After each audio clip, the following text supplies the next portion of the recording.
Welcome everyone. This webinar is brought to you by Ohio's Employee-Owned Network, part of the Ohio Employee Ownership Center at Kent State University in Kent, Ohio. We're a nonprofit training and outreach organization at the university, and we focus on ESOP transitions and training. Today we have Dan Riemenschneider of Bruner Cox in Akron. His topic is ESOPs, just another benefit, how employee benefits can complement an ESOP. Dan, you want to take it away? Thanks, Jay. Welcome, everybody. When Jay asked me if I was interested in making the presentation, I kind of broke it down into two parts. The first part will cover maybe more focused on the executive employees or key employees and their benefits and opportunities available for them. And then the second half will focus I'll hit a lot of spots on the rank and file employees and what benefits are available for them and how they might work in concert with an ESOP. To get started, I just wanted to make sure, Jay, you can forward, that everyone understands that a straight ESOP does not have a deferral option. It's strictly a corporate employee benefit plan that provides stock and cash to a plan based on employer contributions. There are plans available that you can make. They're known as K-SOPs, or they add a 401k component to the ESOP. It allows employees to make deferrals so they can assist in their own retirement, where straight ESOPs do not. It does allow the employer to make profit sharing and matching contributions with company stock if they choose, or they could do it with cash. And the company gets to deduct the value of the stock contributed based on those profit sharing or matching contributions. You can forward. The K-SOP may provide a long-term benefit for employees and a short-term cash flow for the company if they want to put only stock into the plan, then they're not required an immediate cash flow to make a contribution. All of that requires significant planning and working with the Ohio Employee Ownership Center and TPAs and attorneys and accountants. Hold on, I just lost my screen.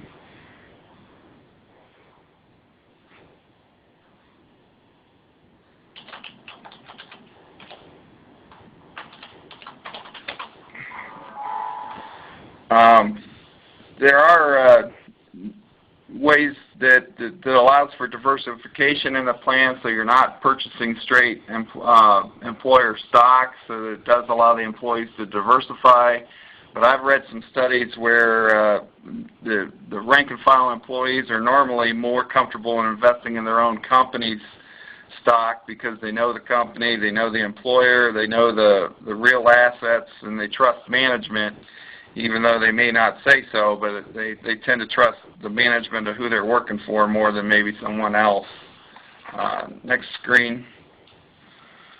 I'm going to talk a little bit about non-qualified deferred compensation plans, and before I get into that, there are formal plans that cover that I'm going to just briefly talk about, and they are probably more prevalent in non-ESOP companies than they would in an ESOP structure, although they can be, you can work together with them. But one of the more formal plans is an incentive stock option, which allows an employee to buy a specified amount of employer stock at a predetermined price that must equal or exceed the fair market value at the time the option is granted. There are numerous statutory requirements with these as opposed to the more flexible non-qualified plans. Another more formal plan is a restricted stock plan where the key employee receives stock and those shares are forfeited if his employment is terminated or if the plan allows within a certain specified number of years the shares would be owned by the key employee but then forfeited after a period of time. I'm going to go a little bit more detailed discussion on the next two plans. And one's a non-qualified stock option plan, which provides key employees with the right to buy shares at a fixed price with their option, when their options vest over a specific period of time. And then a non-qualified deferred comp, which amounts are earned are taxable when received rather than when deferred or when they're earned. Non-qualified plans certainly can be structured to link to a company's stock value, but they can also be structured to map to other performance measures and allow monies to be credited to a key employees' plan in other forms. Next slide. Briefly, non-qualified deferred comp plans fall under Internal Revenue Code Section 409A. Before 409A was enacted in 2004, there were very few rules that governed non-qualified deferred comp plans. And during the late 90s, Enron and WorldCom took place where executives were cashing in on their non-qualified deferred comp plans 30 days or 15 days before the walls caved in. And so Congress came up with 409A, which basically put some rules in place. And the final regs were issued in 2007. It is quite complicated, and it's a fairly new code section. My experience has been that not all attorneys are strong in this area, and when you're dealing with these, you need to find someone that is strong in this area. One of the provisions that they put was, the Enron execs all cashed out with multi-million-dollar bonuses, and then the walls caved in. So one of the provisions is that it limits the amount of cashing out time that you can do. You've got to give notice, and it's a long period of time before you can actually collect the money unless the plan dictates when the money is going to be paid out. It also requires you to tell the company well in advance of extending your deferred comp into the future. Failure to comply with 409A may result in a 20% excise tax on top of the normal rates, and that tax is to the employer rather than to the employee. Next slide. Jay? Got it. Non-qualified stock option plans, options that do not meet the requirements of an incentive stock option, which is the more formal plan, they're a little bit more flexible. The grant price if granted at an exercise price below fair market, then they are subject to 409A. So to avoid 409A requirements, the exercise price should never be below the fair market value. These plans generally provide an executive with an immediate benefit. Jay? Some of the things that the non-qualified stock option plans cover is that the employers need to make sure that they do the next day rule and make the deposit for the withholdings on the benefit within the next day. One of the problems that you run into if the grant price or if the transaction takes place on December 31st is that the next day is in January, and sometimes that makes it difficult for W-2s and 941s to match up. So, a lot of times you want to make sure that both transactions take place in the same calendar year or fiscal year. They are taxed as ordinary income on the spread between the grant price and the fair market value when you exercise the options. Employers can deduct the spread as compensation expense, and they are taxed at capital gains when they're sold if the exercise options are held and appreciate in value, and they generally have to be held for more than 1 year. Jay? Non-qualified deferred comp plans, one of the provisions for that is Internal Revenue Code section 31-3121V2. That basically says that you pay the FICA in the year that the benefit is earned, the later of when the services are performed, or it's no longer a substantial risk of forfeiture. So if the plan's in writing and the benefit's awarded and non-forfeiture is earned, then you have to pay FICA in that period of time. Federal and state taxes are generally paid or are paid are owed when the benefit is paid. So if it's earned this year and you pay it 10 years from now, you'd pay the taxes 10 years from now on the state and federal, but the FICA you'd pay in the current year. The employer gets the deduction when the employee reports the income. Jay? There are two basic types of non-qualified deferred comp plans and that I'm going to cover, and certainly there's a lot of variations you can do, but these are more that you see that are prevalent, especially with ESOPs. When you have evaluations done for the ESOP, it's easier to determine the fair market value of the stock and then quantify the phantom stock prices and the stock appreciation rights. So I'm going to cover both of these plans. A phantom stock allows the company to reward key employees without giving up ownership. Stock appreciation rights benefits are also based on the value of the corporate stock. Jay? Phantom stock replicates the benefits of the restricted stock agreement without diluting the ownership. And there's no actual units of stock provided to the key employees. They're just credited as outside the plan. Corporate dividends are normally paid to the executives as compensation, as if the executive owns the shares. Executive compensation comes from appreciation in the fair market value of the stock as well as the dividends received. Phantom stock is treated as an employer having a second class of stock, and generally this is an S-Corp issue with the second class of stock rule. The executive does not recognize income until the cash is received, and the employer does not deduct the compensation expense until it has been paid. Jay? Stock appreciation rights. Once the stock appreciation right is exercised, the company pays cash equal to the stock's value, the value of the appreciation, or the issues the employer stock worth the value of the appreciation.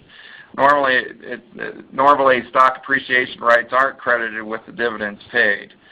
Unlike phantom stock, compensation from stock appreciation rights for FICA and FUTA are upon receipt of payment, not at the time of the executive performs the service, and that's a statutory requirement of stock appreciation rights.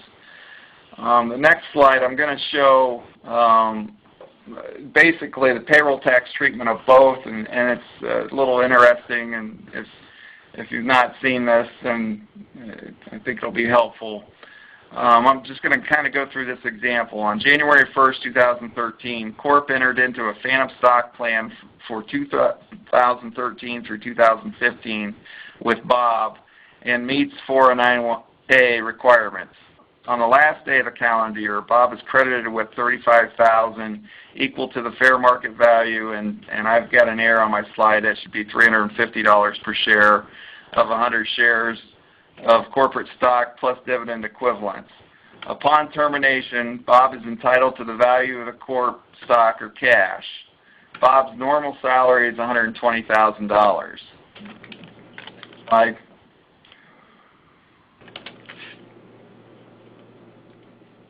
Okay, all right, thanks.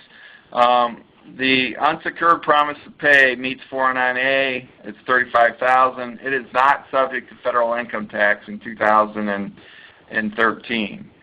So the $35,000 is subject to FICA since there's no risk of forfeiture and it was earned in 2013. So Bob's W-2 will read like this. The normal salary would be $120,000. The Social Security wage base will be limited. It's for 2013. It's 113.7, and then box 5 would be the 120 plus the 35. So if you do the phantom stock plan, essentially the benefit is subject to only the Medicare tax of the 1.45%. So when and that's both the employee and the employer. So if you did not follow 3121 V2 and tax the FICA at the same time you tax the federal and state, let's just say that Bob retires and you go to the next slide. I'm sorry. Retires and takes the money, he would be showing 105 for his federal income tax, which is how it would be shown, and that would also include the state. But he would also show 0 for Social Security and 0 for Medicare. The benefit here is that you don't have to go through the wage base for Social Security and Medicare. So both the employer and the employee are saving 7.65% on that by taxing the FICA when it's earned, assuming that the key employee that's getting the benefit is near or above the Social Security wage base. And then one caveat for city income tax is that normally in Ohio, cities in Ohio tax the highest number off the W-2, and that causes some grief for employees or taxpayers, resident tax returns, because if you look at the W-2, the highest number in 2013 would have been the 155, even though the federal tax was only 120. Most cities recommend that you pay the city income tax in the year that it's earned and the same year as taxable for FICA. And I've seen this done a number of times, and the cities are pretty good about giving you credit for the deferred comp payments, and then the year where you get the W-2 where you do have in plan, you know, in this on this screen you'd have 105. You can explain to the city that you've paid tax on that money in prior years. Normally you should keep a schedule and keep copies of your prior year city returns to prove that, and W-2s. Next screen. Payroll tax for stock appreciation rights. On January, this is an example too, on January 1st, 2010, Corp and Bob entered their stock appreciation right agreement. Under the agreement, Corp gives Bob an assumed investment of $200,000, which equals 10% of the corporate stock at January 1st, 2010. Any growth in the investment from January 1st, 2010 until termination of the agreement or the sale of more than 50% of the Corp will be compensation to Bob. Next screen. Only the value in excess of the base ownership investment results in income to Bob. The estimated value of the stock appreciation rights at the end of 2012 is $266,200. No income or payroll taxes are withheld or paid on stock appreciation rights through 2010 through 2012. On January 1st, 2013, Bob exercises his stock appreciation right and receives $66,200. Jay? The $66,200 is reported on the 2013 W-2 and is taxable for federal, FICA, FUTA, state, and city in the year that it's paid. And it also is deductible to the corporation in 2013. Next slide, please. The employee stock purchase plan is another plan that allows employees to buy stock at a discounted price through payroll deductions. It generally must meet the requirements of Section 423, and the employees do not have to pay federal income tax on the discount at the time the option is purchased. To purchase is provided or exercised, subject to non-discrimination requirements, and must be offered to a broad class of employees. So typically you don't see this with ESOPs, generally because the ESOP's taken care of the broad class of employees. Next slide. There's a qualifying disposition of an employee stock purchase plan where the sale is more than 2 years from the date of the options were granted, or 1 year after the options were exercised, and you're taxed on the compensation as the lesser of the fair market value of the stock at the time of the grant over the option price, or the excess of the fair market value of the stock at the time of the sale over the price paid for the stock. So it's the lesser of the two. Jay? There's a disqualifying disposition and recognizes ordinary income if those transactions take place then less than the 2 years from the grant or 1 year from the option. And the compensation is all subject to, for both qualifying and disqualifying disposition, is not subject to federal withholding, FICA, or FUTA taxes. So the employer wouldn't have to withhold on that benefit. It just has to be reported by the employee. Next page. Talking real quick about the S-Corps and ESOPs, there generally is a good benefit to becoming an S-Corp if you're an ESOP, especially a 100% owned ESOP being an S-Corp, because the money that is passed through to the ESOP trust is generally not taxable because it's a tax-exempt trust. You should be careful regarding a couple of different states still tax S-Corp, so you have to be careful depending on what state you're in. Greater than 2% shareholders or employees are not treated as employees for specific fringe benefits. And so I bring this slide up as a preface to going forward. I'm going to go through some various benefits that exist. And whenever you see the greater than 2%, that means that greater than 2% S-Corp shareholder, this benefit would not be deductible to the company and generally taxable to them. So just kind of bear that in mind when you see the greater than 2% sign. Jay? Some other employee benefit opportunities, and I know some of these are going to be basic, but I'm going to cover a few things. Generally, most of the plans must be in writing, but of course, you can offer health and accident insurance to your employees, and certainly with the Affordable Care Act just reaching its prime, it'll be curious to see how that affects employee benefits going forward and how companies address that issue. You can provide group term life insurance up to $50,000 per employee, tax-free.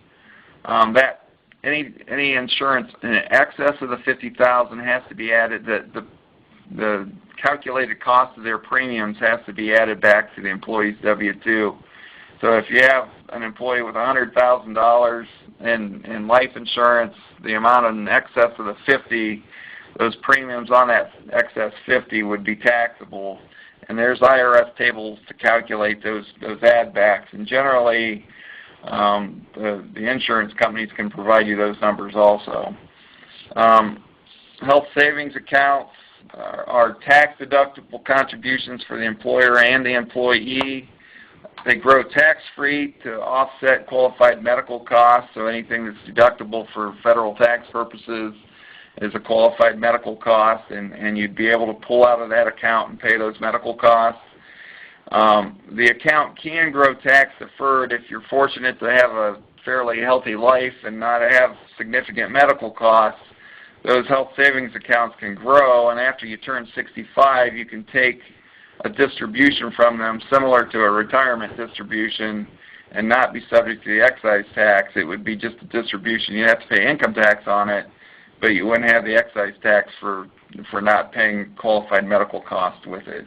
There are some limitations to the health savings accounts. The primary one is it has to be a high deductible health plan, and those high deductible health plans the amounts change every year. But the employer and the employee can make contributions. Jay?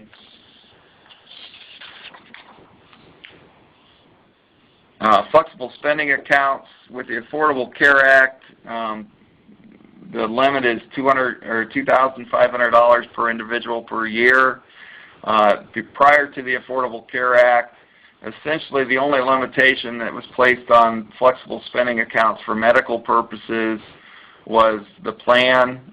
Some employers would put a cap on the plan because there was some exposure if an employee would leave early in the year and have already submitted a year's worth of medical expenses. There were some forfeiture amounts that the employer would have to bear, and technically the employee is liable to pay it back, but it was very difficult to collect from an employee after they left. So, you know, I've seen companies with very large amounts. Now they're limited to $2,500. You can also use a flexible spending account for dependent care, and generally when you use the flexible spending for dependent care, it's generally better than the child care credit for most taxpayers. When you get to a lower earning taxpayer, it's a tougher decision, but generally people that have significant income, it's more beneficial to utilize the flexible spending account. Health savings accounts and flexible spending accounts allow employees to pay medical fees without paying the taxes. So to put another way, if my employer were to pay me, instead of paying the $2,500 to reimburse me for my kids' braces, I would have to go earn, you know, $3,500 to net the $2,500 to pay for my braces, and all the while the $1,000 goes to the government. So if you put the plan in place, you're basically taking the money out of the government's hand and putting it more into the participants and into the employer's hand. Flexible spending accounts are not subject to FICA or Medicare, so there's a savings there for the employer, especially if the employer can get a significant amount of employees to participate. One thing I wanted to talk about real briefly is that group health plans, we've seen a lot in our practice. We've picked up a few new clients with more than 100 employees, and their prior accountants and their prior health insurance providers have not been filing 5500s, and whenever you have more than 100 insured participants, you must file a 5500 even if it's fully insured. It's just a requirement, and it seems like a lot of people don't know that, because we're seeing several instances where we're helping companies work through the late filing of 5500s, and those 5500s can become fairly expensive. The late filing fees, they're pretty stiff. There is a delinquent filing voluntary compliance program that the DOL makes available, and that basically caps a large employer at $4,000 to make up for prior year non-filings. Just one word on the participant counts. The participants in a health plan are the people actually participating, which is a little different than a 401k plan where you have to count all eligible employees as participants, whether they participate or not. Jay? Dependent care benefits, there's opportunities available for employers as the adoption assistance. It pays for qualified expenses for legal adoption within certain dollar amounts, and then there's an AGI phase-out. But the benefit is $12,970 per child. So if you adopted more than one child per year, you would be, you know, if you adopted two, it would be $25,000 or $26,000 instead of the $12,000. So it is a per-child credit. It was made permanent by the American Taxpayer Relief Act, which was passed by Congress on New Year's Eve and signed by the President on January 2nd. That program's permanent now. Dependent care assistance, expenses for care of child can be paid with pre-tax earnings or tax-free employer contributions. I've touched on that a little bit up above with the flexible spending. You can have on-site employee or employee-provided dependent care assistance, so you could have a daycare on site. There's some opportunities there. Jay?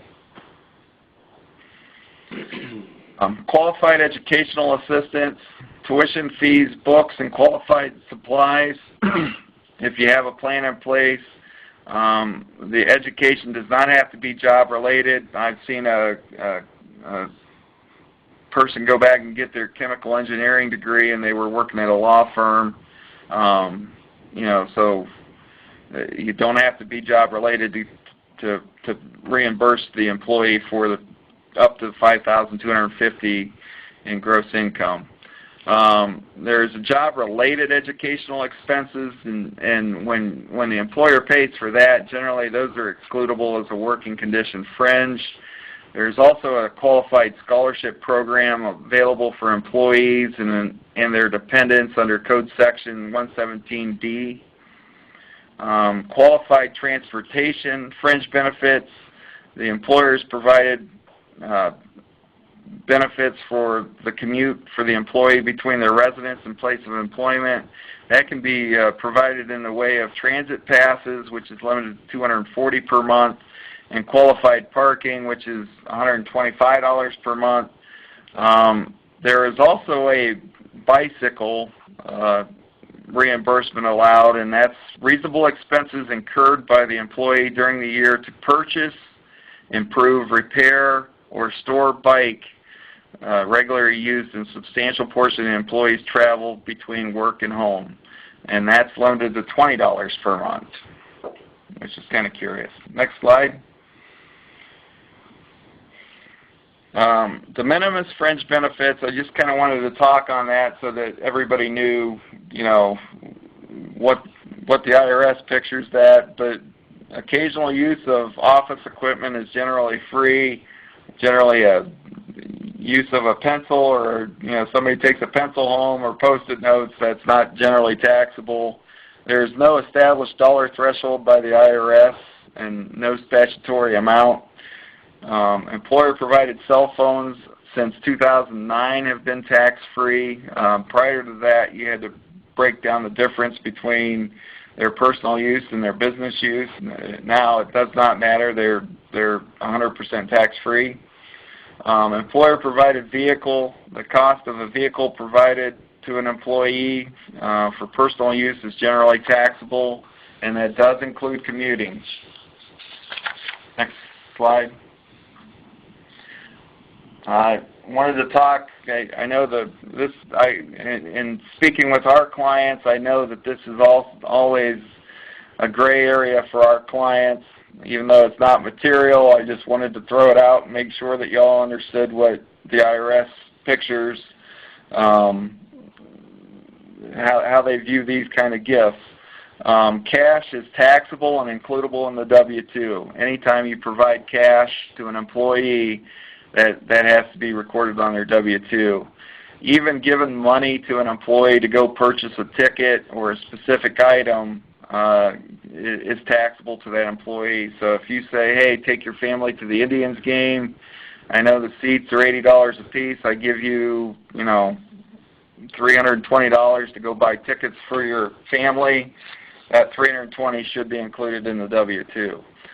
Gift cards for general merchandise, or if it has a cash equivalent, is taxable. So if you go buy a Giant Eagle gift card to pass out at Thanksgiving for $50, and that gift card can buy anything in the store, then that's taxable and should be included on their W-2. The IRS even has a ruling where they prevailed on a $35 gift card being redeemable at a grocery store was taxable because they say that it can easily be accounted for because you're giving $35 to someone.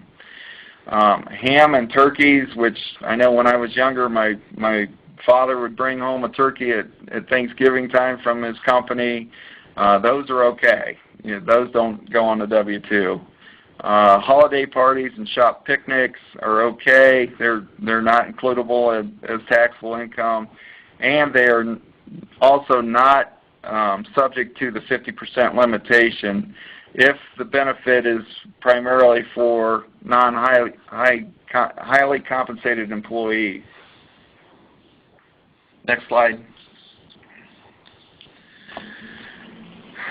Sticking with the employee benefits on the achievement side, tangible personal property given for length of service or safety achievement does not include cash, a gift certificate, or cash equivalent.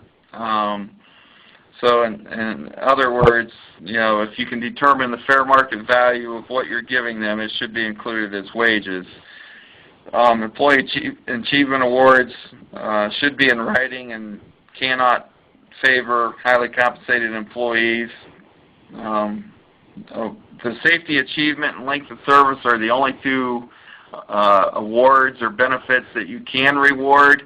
Awards for sales levels or outstanding performance or great suggestions, the only way you can not tax those is if they're less than $15. Next page. And they can't be in cash. Continuing with the employee achievement awards, the length of service after the first 5 years of employment and nothing in the last 4 years. So you can only give a length of service award for someone that has more than 5 years experience, and you can generally only give it every 5 years. So that's what the IRS has kind of ruled in that code section. Safety awards cannot be given to more than 10% of all eligible employees. Each award must be below $400 and no more than $1,600 a year. And then I've got an example here, and I just saw my error. But a watch for service that's cost $350.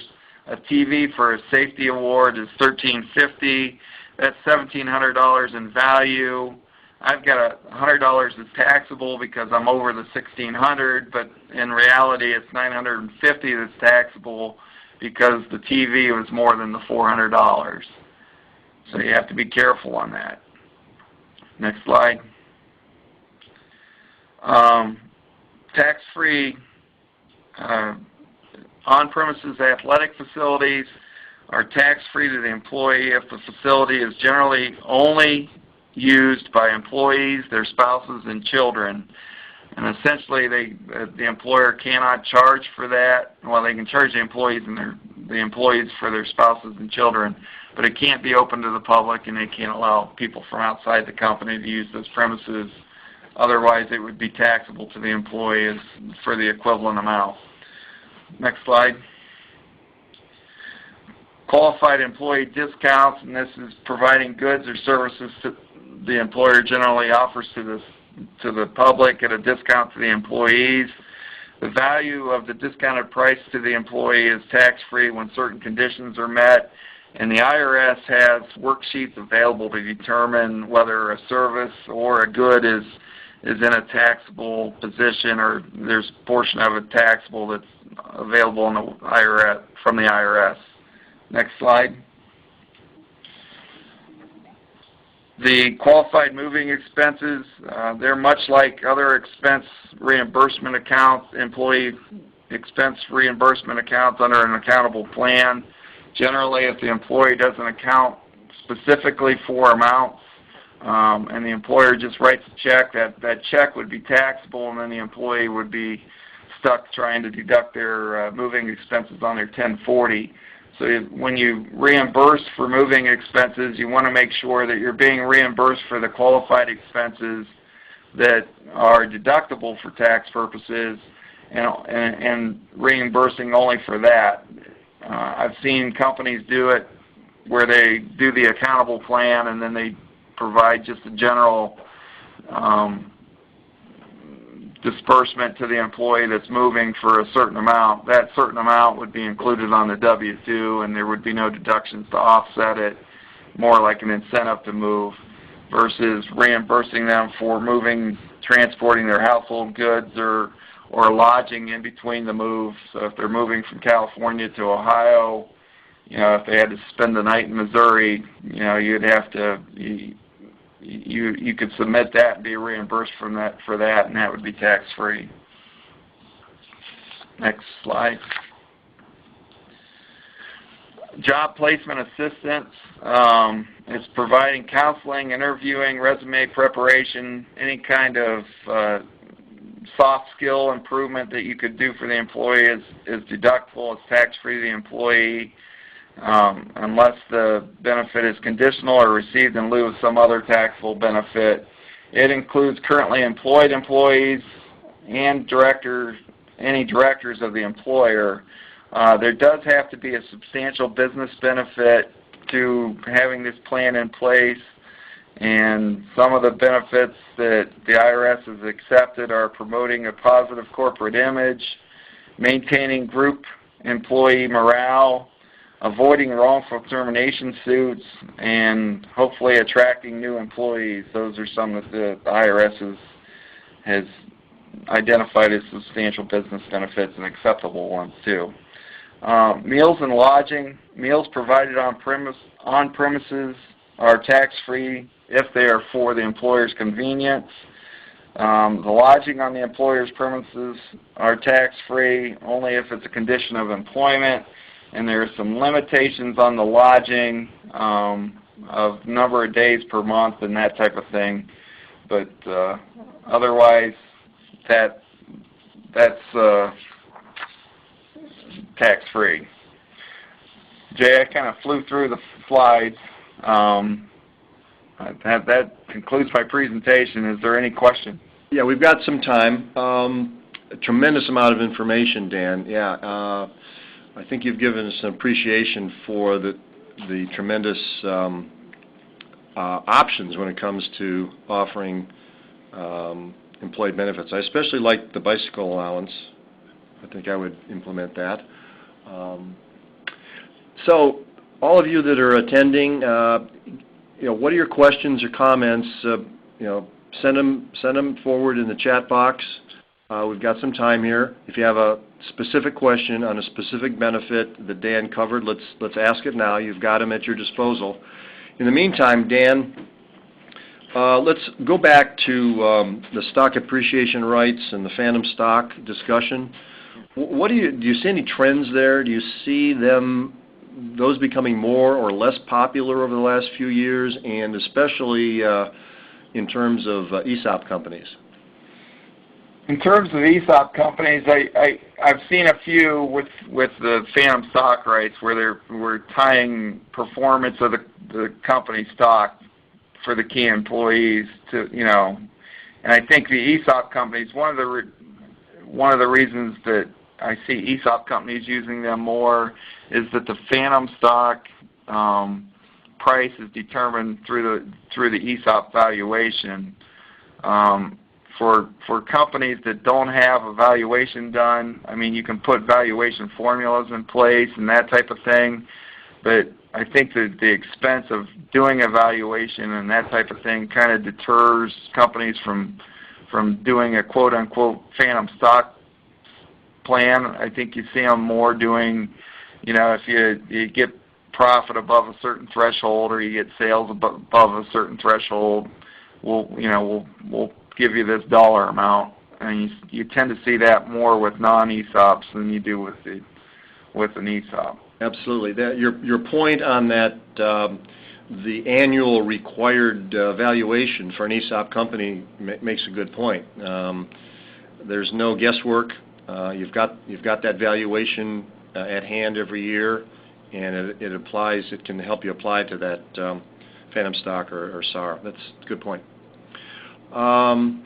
We do have a question. Would it be beneficial for a company that currently has two plans, one 401k and one ESOP, to combine into one plan, a KSOP?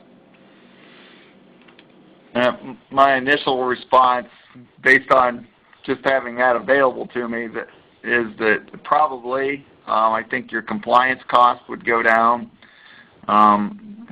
Typically, most ESOPs are more than 100 people, so you have an audit of the ESOP, and then you have an audit of the 401k plan. You can kind of combine that. That saves you some money. Certainly, trustee fees and administration fees cost you some money. Mm-hmm. I'm not the greatest at structuring plans, but I could see there could be some benefit of combining the plans to be able to diversify assets within the plan if they were in one plan. I think you can communicate that to the employees better, that you know, they have company stock, but they also should diversify with other type of investments. That's a good point. Yeah, I think most that I have seen have been combined into one plan. So to the individual that asked the question, it's certainly something to look into that may be a real advantage for your company. Another kind of general question, in terms of looking at the whole benefit menu, if you will, okay?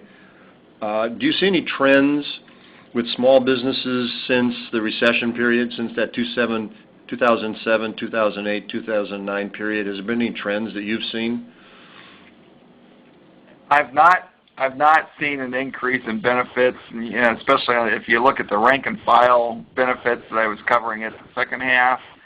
I don't see a lot of people implementing that.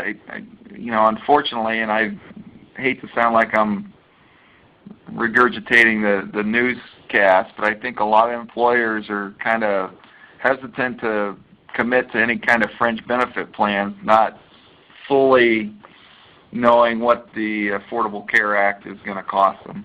Yeah, and again that health care is the big elephant in the room in terms of benefits, I'm sure. Well, it's the elephant in the room in terms of everything. I mean, compensation for employees. If you have a 50% increase in your hospitalization, how do you justify giving a pay raise? You know, and you got companies that are just on the, you know, we've seen our companies, most of our manufacturers are going in spurts where things will pick up, and then you'll talk to them a month later and they'll say, well, things have slowed down, and then you talk to them a month later and things are picking up again. So it just seems to be kind of going in spurts, and I think a lot of those types of companies are worried about a significant downturn, and they're kind of hoarding resources just in case. It's got to be a real issue when a small company especially tries to budget, try to lay out a budget for the next 12 months or 3 years. It's got to be a real issue. Right. A lot of variables. Okay, if there's any other questions, please send them in through your chat. We did have another question. Will there be a way that the attendees can get copies of the presentation? The answer to that is yes. 2 ways. You could make a request in the chat box before we sign off here, and we'll make sure that Dan gets those. We'll let Dan distribute the presentations to those that request them. Another way is, following the presentation, you will receive a follow-up brief questionnaire for feedback for us. First, I'd like to ask you to complete that, to give us some suggestions for improving or future topics that you'd like to hear. And in that feedback, just say that you'd like a copy of the presentation. We'll pass them on to Dan. Okay? Well, with that, I'd like to thank all of you for attending. And just a reminder to keep abreast of the OEOC events that are coming up. Our next one will be on Wednesday, November 13th. We'll be visiting EBO Group out in Sharon Center, the 2010 Ohio ESOP Company of the Year, for what we call our CEO CFO Networking Dinner. It's open to all ESOP executives. It's very popular. We'll get a tour of EBO Group and a chance to network with your peers. So keep an eye out for that and register. With that, I have one more question here. Copy of the presentation. What is the website for accessing the recorded version? Okay, our website, the Ohio Employee Ownership Center site, www.oeockent. One word, oeockent.org is the website that the archived presentations can be found at. Okay?